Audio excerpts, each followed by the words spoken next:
नेपाली बोलने वाला है कोई? ये भी थोड़ा थोड़ा गोरखाली आता है। मैं कुछ चीजें बताऊंगा, जैसे कि एक मेरा खुद का सोच विचार है, ठीक है। Time to show what you have got. ये दो पिक्चर है कारगिल लड़ाई के। आप लोग शायद पैदा भी नहीं हुए थे कारगिल लड़ाई के टाइम पे, और उस टाइम में मैं कमीशन हुआ था, बल्कि मैं इन लड़ाई में मुझे हिस्सा नहीं मिला। इनफैक्ट जिस दिन ऊपर टोलोलिंग में लड़ाई हो रहा था उसी दिन मैं IMA से पास आउट हो रहा था।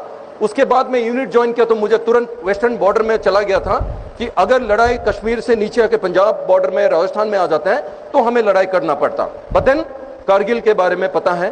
तो उस लड़ाई में मेरा एक इंस्ट्रक्टर गया था, तो उस टाइम का मैं एक कहानी बताऊंगा। तो वो लड़ाई से कि अभी वो साहब जो है जम्मू में है, ADG NCC जनरल बेबली, ये उनका कहानी है। कैप्टन बेबली दैट टाइम वापस आके हमें ये स्टोरी सुनाया था। आर्टिलरी का हूं मैं। आर्टिलरी में अलग अलग टाइप का गोले होते हैं, बुलेट नहीं होते, हमारे बड़े बड़े गोले होते हैं जो कि हम 20, 30, 40 किलोमीटर दूर से फेंक सकते हैं। और उसी में आप लोगों ने बोफोर्स गन का नाम सुना होगा। तो बोफोर्स गन में एक स्पेशल एमुनेशन है जो कि हवा में फट जाते हैं और वो एक गोले के जगह छोटे छोटे बॉम्बलेट्स बन के जमीन पे आते हैं, और जहां टारगेट आते हैं वो ज्यादा इलाका कवर करके उसको बर्बाद करते हैं। तो उस टाइम इसको बोलते हैं कार्गो शेल। तो हमने कैप्चर करने के लिए पहाड़ों में बहुत सारा कार्गो शेल फायरिंग किया था। जब अगर वो कोई टारगेट मिला फट जाता है, नहीं मिलता है तो जमीन पे पड़ा रहता है, बाद में कोई दुश्मन उसके ऊपर पांव रखता है तो फट जाता है एज ए माइन। तो वो पहाड़ हमने कैप्चर किया, खुद ही हमने फायर किया। जब कैप्चर किया बहुत सारे बॉम्बलेट गिरे हुए थे। तो वो बटालियन था एक गोरखा बटालियन, और सीओ साहब परेशान हो गए कि अपने लड़के इसके ऊपर पांव रखेंगे, छू लेंगे तो ये फट सकता है। तो उन्होंने बेबली साहब को बताया। लकीली बेबली साहब एक सरदार जी है, लेकिन वो ऐसे एक रेजिमेंट में जिसमें सारे ट्रूप्स प्योर गोरखा है और उनको प्योर गोरखाली बोलने को आता था। तो साहब ने उन पहाड़ों में, जैसे हवा अभी चल रहा है कुछ सुनाई नहीं दे रहा है, वही पहाड़ के नीचे अपने पूरे बटालियन को इकट्ठे करके समझाया गोरखाली में। कोई गोरखाली है यहाँ पे? नेपाली बोलने वाला है कोई? नहीं है, कोई बात नहीं, सब पंजाबी वाला है। तो मुझे भी थोड़ा थोड़ा गोरखाली आता है, ठीक है। तो उन्होंने गोरखाली में अच्छे से समझाया, कोई पेपर पेन बोर्ड कुछ नहीं है, ऐसे समझाया। ये गुरुजी एस्ट्रो है, ऊंचा है, बढ़िया से पूरा समझाया। उसको नहीं चुना है, ऐसा होगा रिबन होगा, उसमें नहीं चुना है। और गोरखा सोल्जर आपको पता है वो सावधान में खड़ा है, जी हुजूर, जी हुजूर, जी हुजूर बोल रहे। आधा घंटा हो गया, साहब को समझ में आया नहीं। तो फाइनली उसने सामने वाला गोरखा को पूछा, अरे गोरखे तिमले बनने का ना?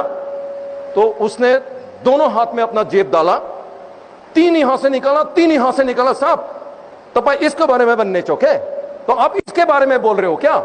वो अपने जेब में 6 बॉम्बलेट लेके घूम रहा था। तो सामने बोला फेंक फेंक फेंक, उसको फेंका। उसके बाद फेंका।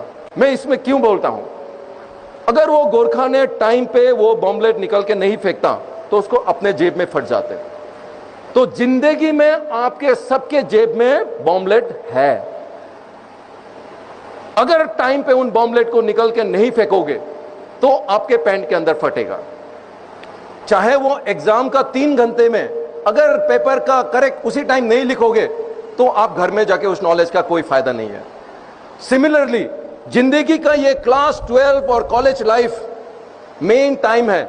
उस टाइम पे अगर आप पूरा दिमाग को नहीं लगाते हो, पूरे जिंदगी को वो बॉम्बलेट को आप घर पे रखोगे, उसका कोई फायदा नहीं होगा। सो देयरफॉर ये टाइम जो लोग फेसबुक और इंस्टाग्राम में बर्बाद कर रहे हैं, ये टाइम को नहीं करके अपने टाइम पे निकालो बॉम्बलेट, नहीं तो जेब में बॉम्बलेट फटेगा। समझ में आया सबको? हाँ, तो मेरा ये पहला पॉइंट है आप लोगों को, जिंदगी का 9 के बाद 10, 11, 12 college most important crucial phase है। उसके बाद पूरे जिंदगी आपने उसी को करना है। अगर वो IPS ऑफिसर के बारे में सोचो, उन्होंने गलत डिसीजन ले लिया, अभी पूरा जिंदगी वो ऐसे ही उसको खींच पीस करके IPS, बिकॉज पुलिस जॉब अलग है, IAS जॉब अलग है, ठीक है। That is one.